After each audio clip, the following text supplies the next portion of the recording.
My name is Pat Mulroy. Some of you know me. I am the supervisor of the World of Learning, and I'm really excited to be able to share a little bit about what we know about learning management systems. Today's webinar is intended to be an overview of what a learning management system can do, and we're going to give you some examples from our experience. Both Chris and I have some pretty long-standing relationships with a variety of learning management systems, and since we both landed here at IU8, we have worked almost exclusively in Canvas. So we do have quite a bit of experience working in Canvas, but we know that there are districts out there that are using Schoology. What we do know is that both of those systems have a lot of the same features. So as we're talking about features, we're going to be talking about them very agnostically. We're not going to talk about them in terms of one system or another. So we're going to talk generally today about the learning management systems. One of the things we'd like to ask you to do, because we do have quite a bit of content to go over, is if you have questions, to go ahead and put them in the chat. As Chris and I are sharing our experiences with you, what we'll do is one of us will be monitoring those chats, and we're going to gather up those questions. And when we get to the end, Melinda and Janelle are going to give you some information about how you can get more answers. One of the benefits of using Zoom is that we can gather these questions in the chat, and then as you have those individual questions, we can work with them. So as you can see here on the slide, we're not going to do a deep dive into any one particular topic about an LMS. We're going to really try hard to give you a broad view of what's possible with a learning management system. So Chris, we'll get started, and I'll mind the chat for a little while and the waiting room. Okay, thank you, Pat. My name is Chris Davis, and I'm a virtual learning specialist with IU8. And so generally that means that my role is to help teachers with their blended and online learning efforts. And so through that, you know, we have both become very familiar with a variety of learning management systems. So we just want to share some information with you today and kind of back up a step. A lot of us have been talking about learning management systems, learning tools, different platforms, and sometimes it's helpful just to sort of back up and define what these different terms that we're all throwing around mean. So we're going to start with what a learning management system is. So a learning management system is a full-featured learning platform that structures online or blended learning and can also enhance or support traditional classroom instruction. So that's a lot of words to say a simple thing, that it is sort of an all-encompassing tool that helps you provide learning for your students in a variety of formats.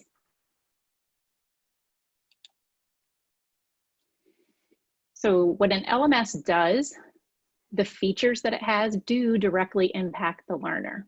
And these are all the different ways that a learner uses an LMS.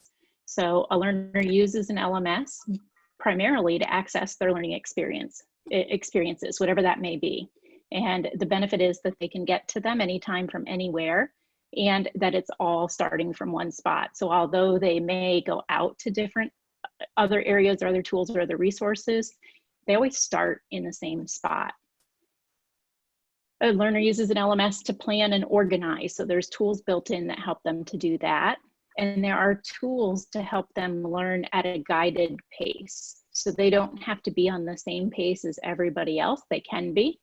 Or there are some tools that a teacher can use to adapt that for the individual learner. They also use an LMS to experience a variety of tools. So many of our teachers use all different tools in the course of their instruction, and an LMS nicely sort of brings those tools together. A learner also uses an LMS to show what they know. So it's an opportunity for them, especially when they're not sitting in the classroom in front of you, it's an opportunity for them to show what they know or what they're able to do. They can use the different activities in an LMS to reflect on their learning, such as journals. They can also use the tools in a learning management system to communicate directly with their teacher or with other school support staff.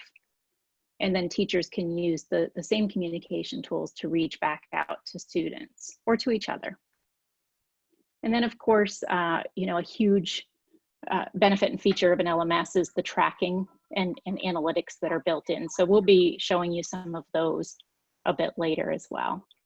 So these are all the things that sort of center around the student to provide them with an opportunity to do their learning and extend their learning.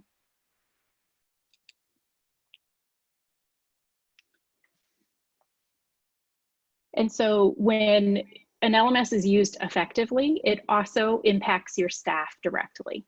Teachers can use it, administrators can use it, support staff can use it, and of course, the other adults like parents can use an LMS as well.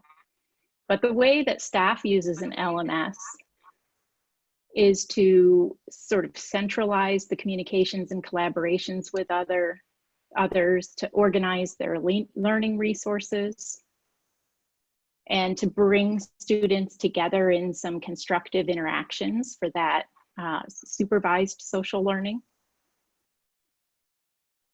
Staff can also use it to provide equity through some of the individualization features that are available, and track progress, like I talked about with the analytics, and use that to inform instruction.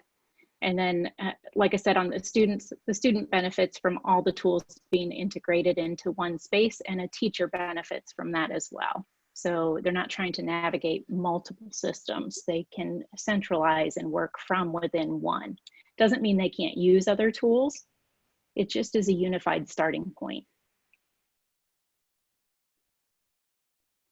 So I'm just stopping. I'm going to stop periodically just to give you a chance to kind of catch up and take a moment to take in what's on the slides. I know that Pat is also watching the chat area, as she mentioned. Feel free to put general questions in there. And if you have very specific questions, you know, you're wondering about your specific school district and how this integrates with tools you may use, just kind of make some notes for yourself, and then we'll let you know how we can help you with some of those specific questions later.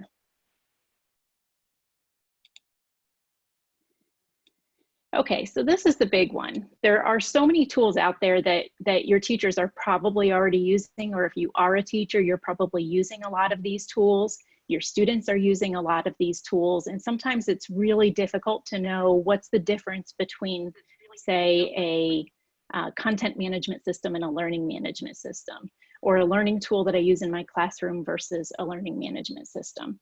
So this is just a display of how these tools could be classified. And sometimes it's hard to know the difference. Now, some tools have a very specific purpose, like the ones on the left, the learning tools. Those are tools that have maybe a singular purpose or just a limited set of purposes. So, and lots of teachers use many of these every day, probably in their day-to-day classroom instruction, and definitely since they've been teaching online. So tools that fall into that classification are things like Edpuzzle, which is the interactive videos, Quizlet, Flipgrid, YouTube, all of those things that we know teachers very commonly use. Those tools might do more than just one thing, but they do have a very specific purpose. They don't do all things. The next bucket there is the content management system one. And that one, I know people really get content management systems and learning management systems mixed up, but really that first word is the key word, content management. So a content management system is a tool that educators use to store, manage, maintain their content, or to display content. It's not necessarily as interactive as a learning management system. It doesn't have all of the assessment features and all of the communications built in. It's really all about content. You can see some examples there, like website builders, content authoring tools.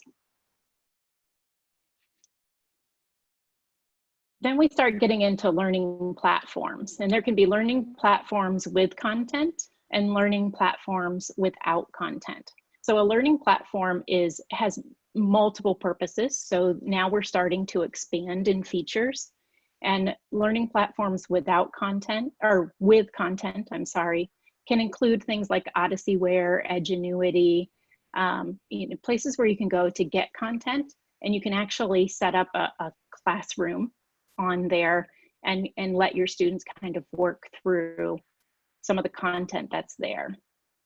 So some of these are obviously paid things and some of them are not paid. All of that, varies depending on the model. But we consider those learning platforms with content. Now there's more features than in a content management system because now there are some interactions that can happen between students and teachers, but they're not quite as full featured as a learning management system that you manage. So then we have learning platforms without content. And these are ones that you're probably really familiar with.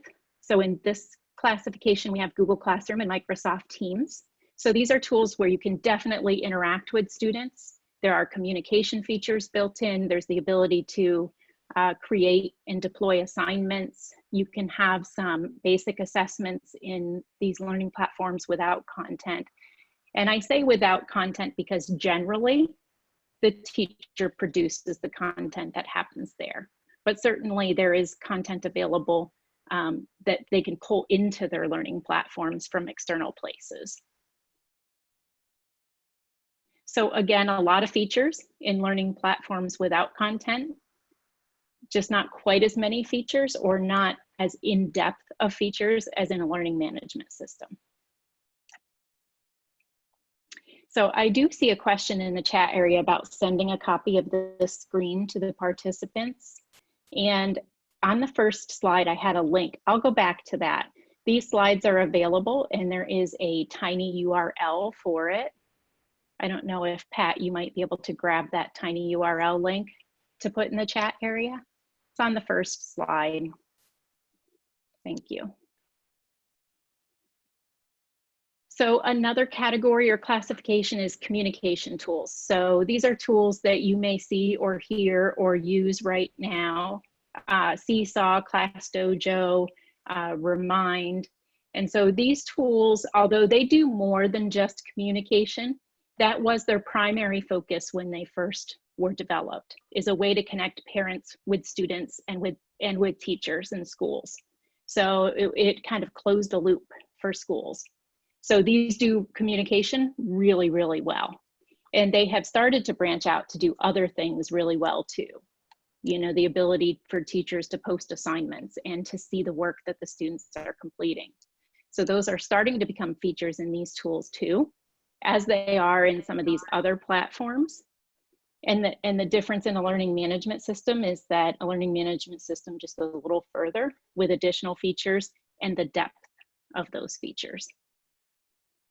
And then that brings us to learning management systems. You can see a few examples listed there. Canvas and Schoology are the ones we hear most about in the schools in our IU8 region. Blackboard's another really big one. At one time, that was the biggest and most used LMS. And then there are a few others that you can see there. So by putting these in different classifications, it's just a way to visually see that there is a difference between what these tools offer and what their focus is. It doesn't mean that one set of tools is better than another set of tools. So you might, and your teachers might use the tools listed in the first column, and that's meeting all your needs, and that's fine.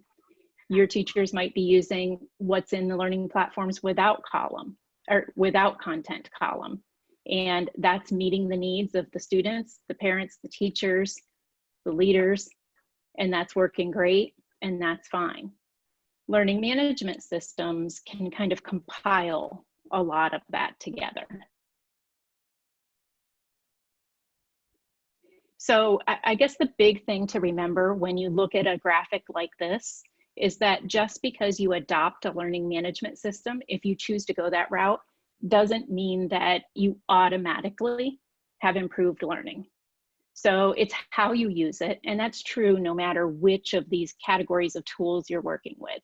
So if you're working with an outside learning platform like Odysseyware and Edgenuity, how that's designed, how it's delivered, and how you manage that connection in your district impacts learning.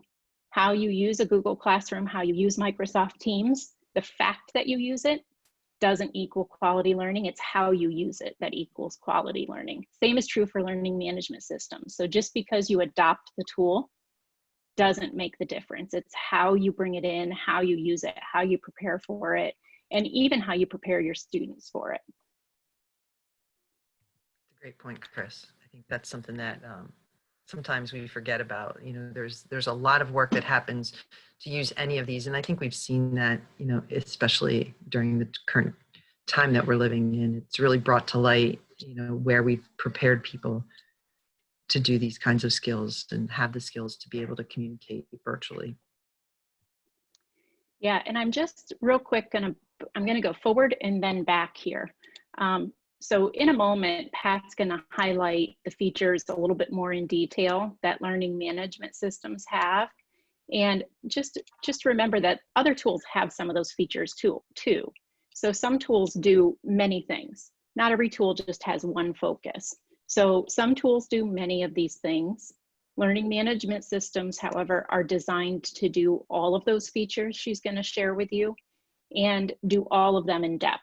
So for example, grading in a learning management system is not just number grading and adding some comments, but it's in-depth grading, rich feedback, and even at times the ability to flip to mastery learning and competency tracking. So that's depth of a tool or of a feature. In a learning management system, it's not just about posting an assignment, but it's the ability to adapt that assignment for the individual learner. So you get added features when you do that make that happen.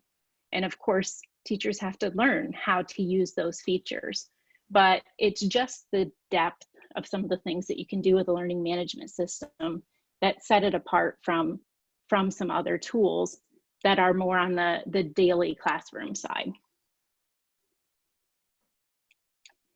So with that said, we'll leave the slide up for a moment because there's a lot of information on it. We're not gonna read everything to you, obviously. We just wanted to share with you what some of the features are that are common in just about every learning management system.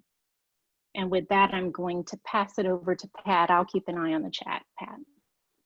Thanks, Chris. And yeah, I appreciate that this is a lot. And one of the things I just want to kind of go back to is we're not going to necessarily kind of do, you know, a deep dive into all of the features, but I do want to highlight some of them. At the World of Learning, we have used a learning management system because we're remote and we've always been remote. And what we do is we travel into classrooms. And so for us to have one place where everybody can have their content, their communication, everybody can see. So the school district can see students' grades and our teachers see student grades. Our school districts can see the feedback kids are getting and we can see it. So parents have access, we have access. We have one place to communicate across all of the places where we work. So even if we're working with 2 or 3 different school districts at a time, they all show up in one place and the communication is really solid. And I would have to say, for me, that communication piece is just really, really big because when you're not ever seeing someone face to face, making sure that your content is very clear. And at this particular moment, we are doing a lot of adaptation because of the 27 districts we serve. All of them are on a different place in their continuity of education. So Chris, if we flip the slide to the next slide, we're going to see some of the things around content, authoring, and student feedback. So on this slide, I have a couple places that you can see what things might look like in a learning management system. On the top left, we have an activity that's a discussion board. So students and teachers participate in a discussion board. The top one is the students are watching a video in the target language, and then they're responding to prompts, open-ended prompts that the teacher has provided. And so you can see that in some of, in the top middle there, thanks Chris for pointing that out. In the top middle, you can see that students are interacting back and forth with the teacher. There's also, I think where Chris is pointing now, I don't think I have the discussion highlighted real well here, but where Chris is pointing now is the inbox feature in our learning management system where students and teachers can communicate directly on assignments. On the far right, you can see that that is where both students and teachers can see their to-do list. They can see what's coming up on terms of assignments, and they can see what has to be graded. So we have pretty strict policies in the world of learning about grading assignments. And so we like to make sure that our teachers are giving kids feedback in a fairly quick period of time. We like to say within 24 hours. We find that they do it at a much quicker pace. The last example in the middle, in the front, middle, lower part is an example of a final project. And so we do a culminating project in the world of learning to have students demonstrate their competency in the language. So we really do that in a competency based. So they go through different steps of demonstrating in an authentic way how they demonstrate their competency. So instead of giving a final exam with essay questions and mixed matching and true and false, we really have students use the language to demonstrate how they read, write, and speak it. So they provide video, they provide voice recordings and other things right within the learning platform. So that's the content authoring and student feedback. The next one I want to look at a little bit is communication, and we can highlight a little bit more here. Sorry. Yeah, that's okay. On this one, you can see that there's several different ways in our learning platform that. Oh, I'm sorry, Pat. No problem. This is a part about delivering in Zoom with Google Slides that sometimes gets confusing. I do it all the time myself, even when I'm leading my own slides. So anyway, so on this one, the communication piece, which I think is very rich, our teachers do a Monday morning message every week so that they give students an outline of what's going on and what's actually happening in that Monday morning message. So you can see a variety of ways here again. So we have a teacher in the top right going back and forth about a student grade, and you can see that the teacher can see all of their inbox messages from a student. Down in the middle, there is a variety of the different announcements that the teachers make in their classes, providing students. You can see one, 24 hours to improving your world language grade. So we try to make sure that because we are in a virtual world, that the communication happens frequently and often. The Monday morning messages on either side of that middle picture will show you just two different ways. We use Sway. A lot of our teachers use Sway in order to get their Monday morning message out, and it gives different previews of the learning that's going to happen for that week for the student inside the learning management system. And that would be a deeper dive to show you how we navigate through that. And then up in the top. Oh, sorry. That's okay. That's okay. Just in the last one there, that's another example of a teacher just with an announcement telling people that we have a summer program coming up. So any of you who have students who want a summer program, that's a little plug for the world of learning there.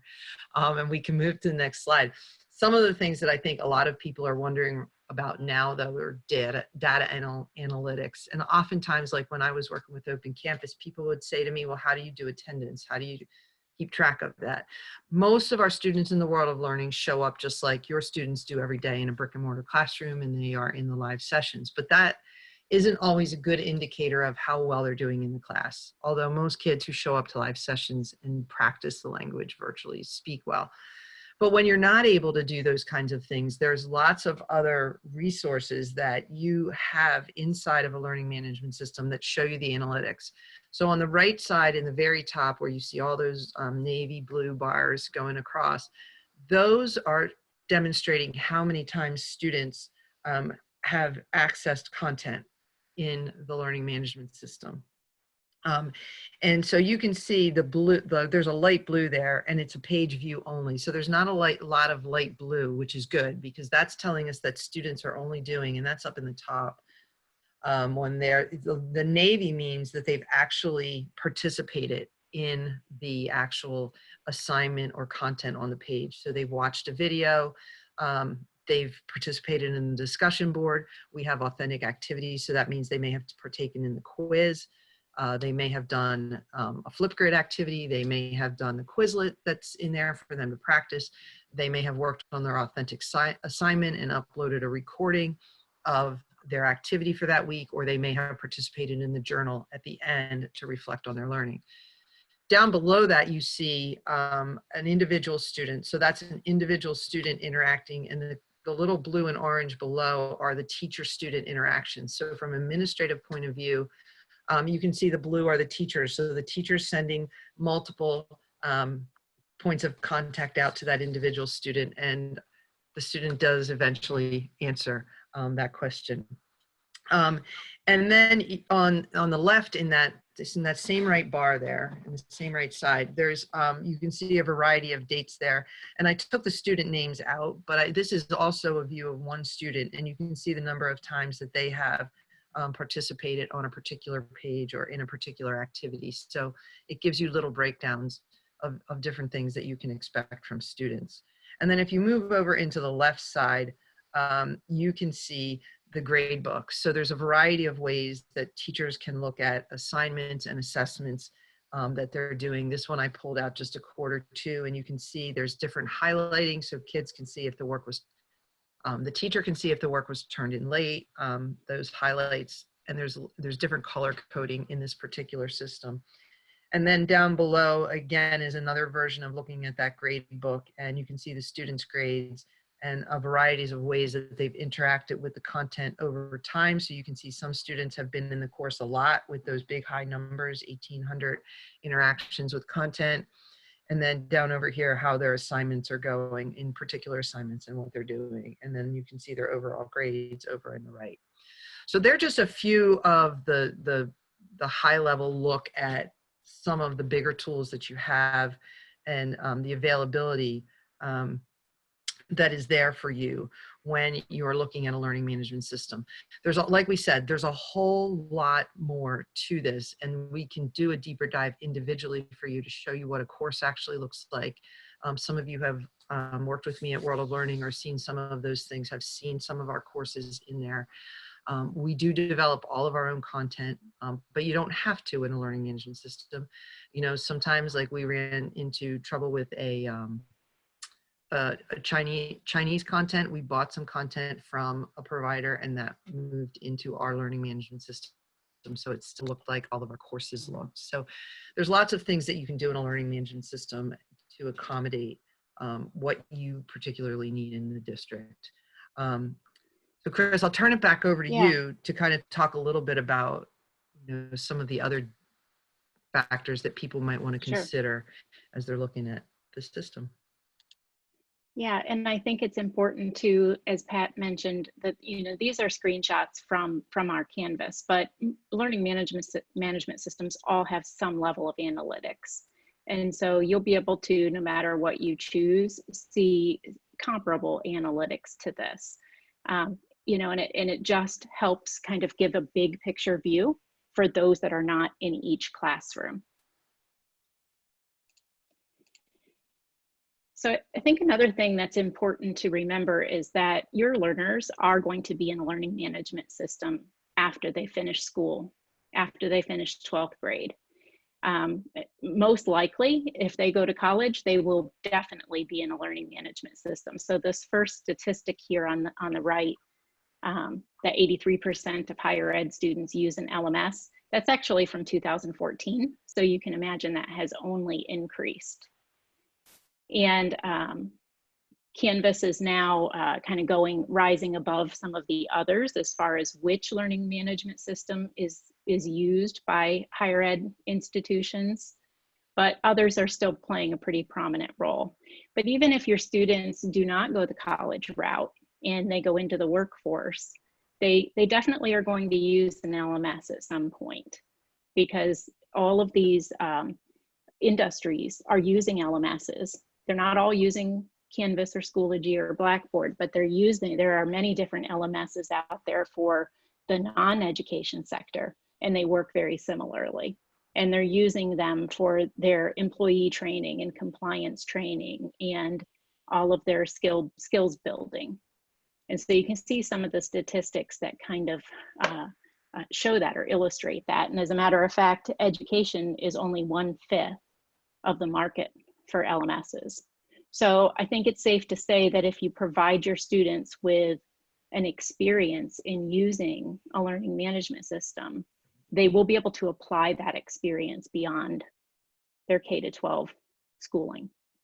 And just kind of a funny story I like to tell when I talk to teachers about using LMSs is that even if you think your students are entering a career field that will likely not involve using an LMS, the example I always give is that my husband is a farmer, and in order to maintain certain licenses that he has to do continuing ed, and he does that through an online learning management system.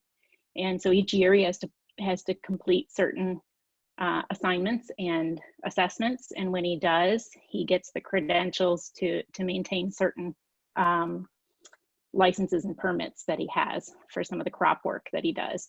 So, you know, he would never think that he'd be using a learning management system, and he doesn't even realize he is, but he is.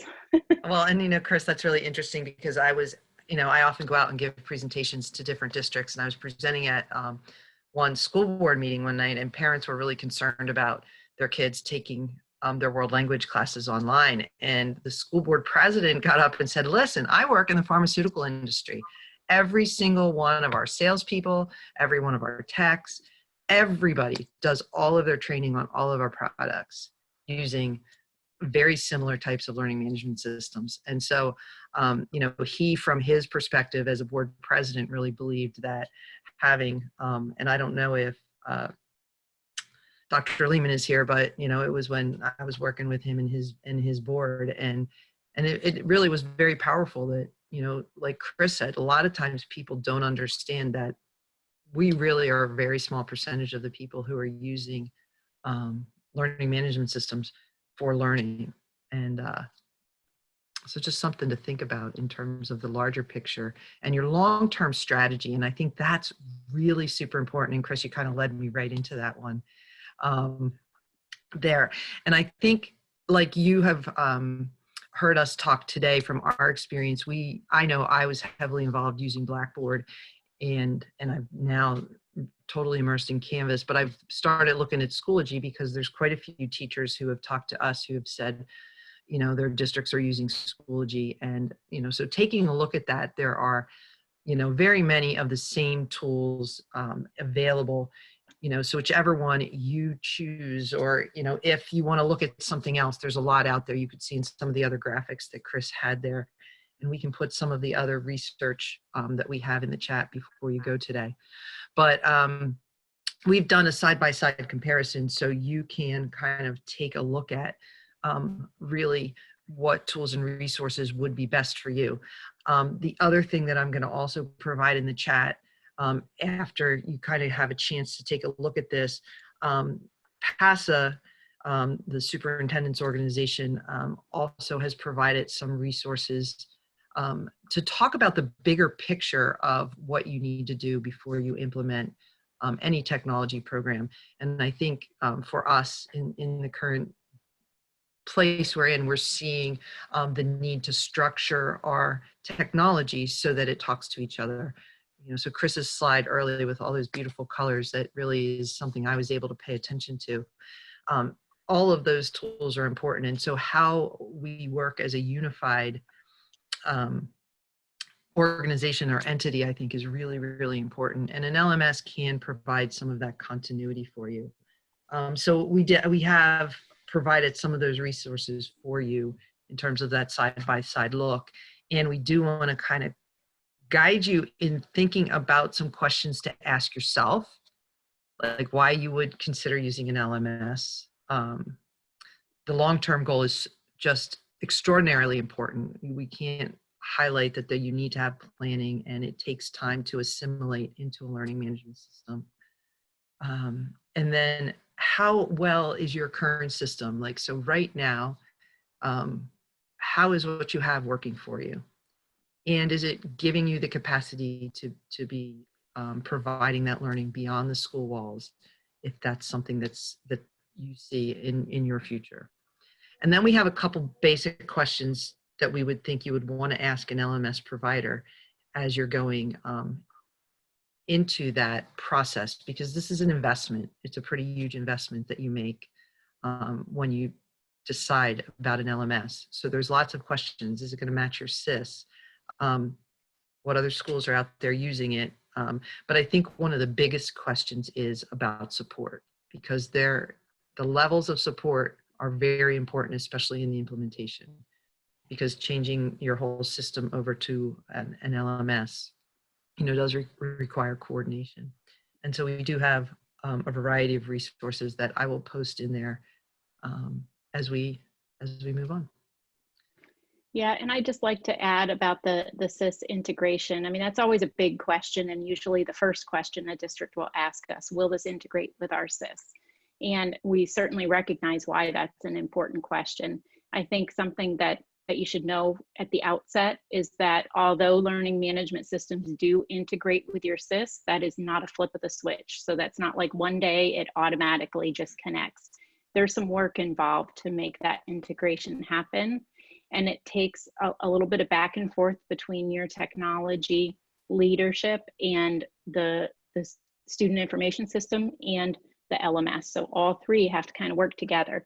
And that's because each district's SIS is set up so differently. So even though 2 schools may use PowerSchool, they may have it really customized differently. And Canvas or Schoology has to navigate through all those individual settings. So it does take a little bit of time to work through that. And I just want to be very honest about that. And so when you talk with an LMS provider, they're going to tell you, oh yeah, no problem. And it usually does work out. Just know that it does require some work. So as you plan for implementation, if this is a route that you're going, just realize that and recognize that. Your big SIS providers, PowerSchool, and Skyward, and some of those others we hear so frequently, they integrate with most of your large LMS providers. So it's not just a yes or no, do they integrate or do they not integrate? It's what does that integration process look like? How long will it take? And is there any additional cost? I think that's important to ask when you're talking to Canvas or Schoology or Blackboard or any of the others. Okay, so all of this to say that, these are the big groups and clusters of features that an LMS provides. And lots of other learning tools provide some of these as well. Like I said earlier, the difference is the depth at which an LMS is designed to wrap all these together. So they do all interconnect, and they do all kind of wrap around what you already provide in your physical classrooms.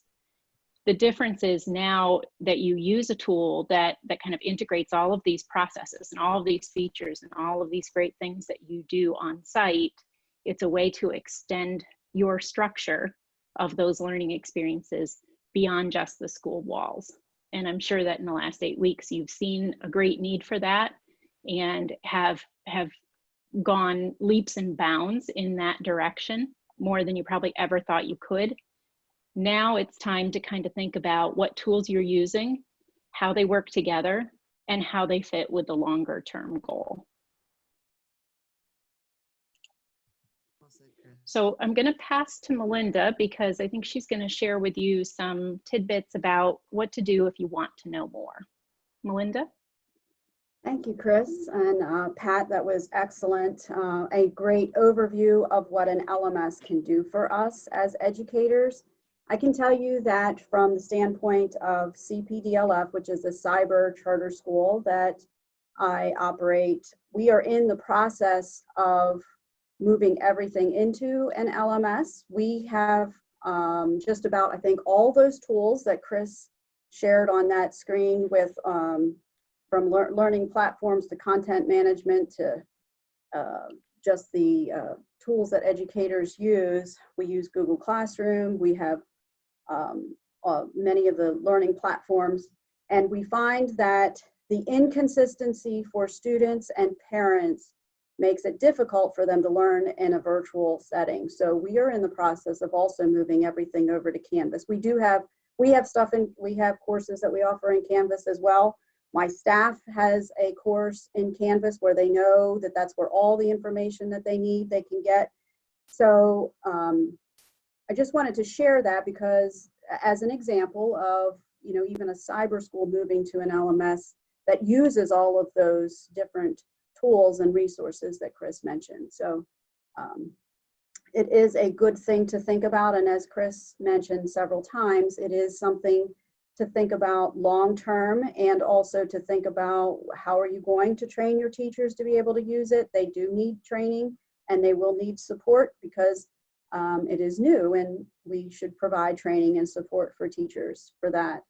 So just to kind of wrap it up, it does provide consistency for students when you're in a virtual or a blended environment. So say in the fall, we can come back some days, but maybe not all days, or not come back. Who knows? We don't know what the fall is going to look like.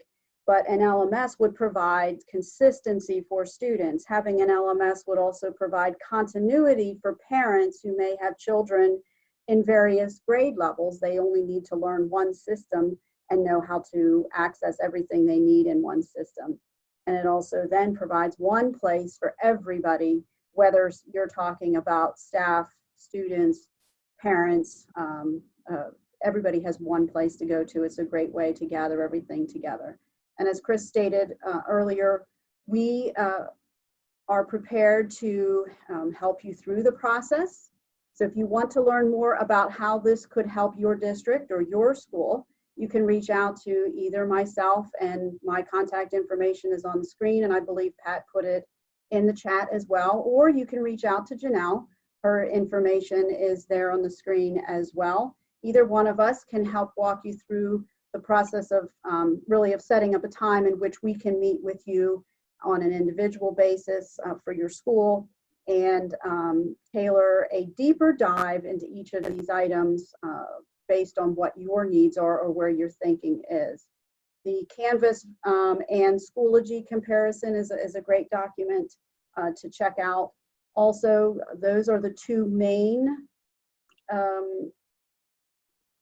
LMSs that are being used right now in our IU region. That does not mean those are the only ones, but those are the two main LMSs that are being used in our IU8 region. So there are schools around that you could ask to see how it's working for them. So again, thank you all for coming to learn more about how you can provide consistency and continuity for all of your constituents in your district or in your school.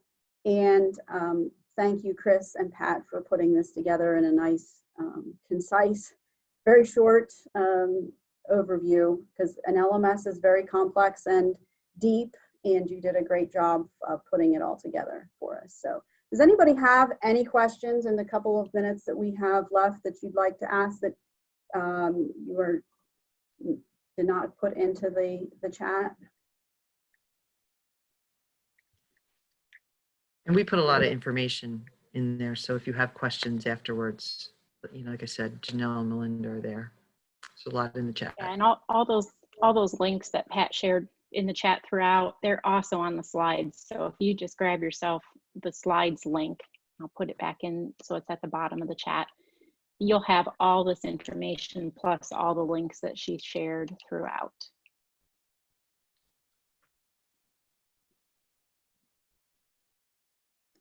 Okay. Right. They gave you a lot of information to think about, to mull over, and just know that we are here to help you think about things, to brainstorm, but also to help you plan and move forward in whichever direction that your district decides to go, or your school. Thank you, everybody, for joining us. Hope you have a great day. Like Melinda said, we'll stick around if you do have questions. Otherwise, you are free to go. and thank you for joining us. Good to see everybody. Thank you.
Oh, Kim, I'm sorry. Do you want to, yeah, Google Classroom is a little bit different. So Kim, I don't know if you want to unmute and